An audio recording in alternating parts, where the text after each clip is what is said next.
তো একটা নিউজে দেখলাম সাভারে প্রেমিককে ৩ খণ্ড করে হত্যা। তো এরকম অভিযোগের দায়ে প্রেমিকা সহ ২ জনকে আটক করা হয়েছে। তো বাংলাদেশ সহ বিশ্বে এই ধরনের ঘটনা নিয়মিত ঘটছে, কিন্তু উল্লেখযোগ্য হারে তেমন কোনো বিচার হচ্ছে না। বিশেষ করে নারীদের জন্য যে আইনগুলো করা হয়েছে খুবই দুর্বল আইন। এই কারণেই কিন্তু তারা বিভিন্নভাবে পার পেয়ে যাচ্ছে বিধায় তারা এ ধরনের অপরাধ করার জন্য আরও বেশি উৎসাহিত হচ্ছে। তো আমাদের যে আইন আছে, আইন ব্যবস্থা আছে, বিচার ব্যবস্থা আছে, এটা নিয়ে আরও একবার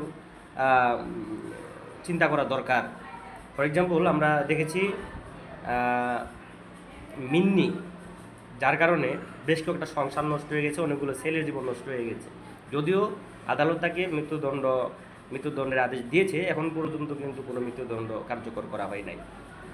মূলত ইতিহাস নাই, বিগত 200-500 বছরে কোনো মেয়েকে বা কোনো নারীকে মৃত্যুদণ্ড দিয়েছে আদালত, এমন কোনো ঘটনা কিন্তু ঘটে নাই। তো নারীদেরকে এই যে ছাড় দেওয়ার যে প্রভাবটা, যে ছাড় দেওয়ার যে আমাদের মন মানসিকতা, আমাদের আইন ব্যবস্থার যে মন মানসিকতা, এইটা কিন্তু আরও ভয়াবহ রূপ নিয়ে ভবিষ্যতে ফিরে আসবে। তো আমাদের আরও একবার রিভিউ করা দরকার, এসব ব্যাপার নিয়ে আরও একবার চিন্তা ভাবনা করা দরকার। নইলে কিন্তু এরকম 3 খণ্ড না, 4 খণ্ড, 5 খণ্ড অনেক ছেলেদের লাশ এভাবে পাওয়া যাবে। ধন্যবাদ সবাইকে।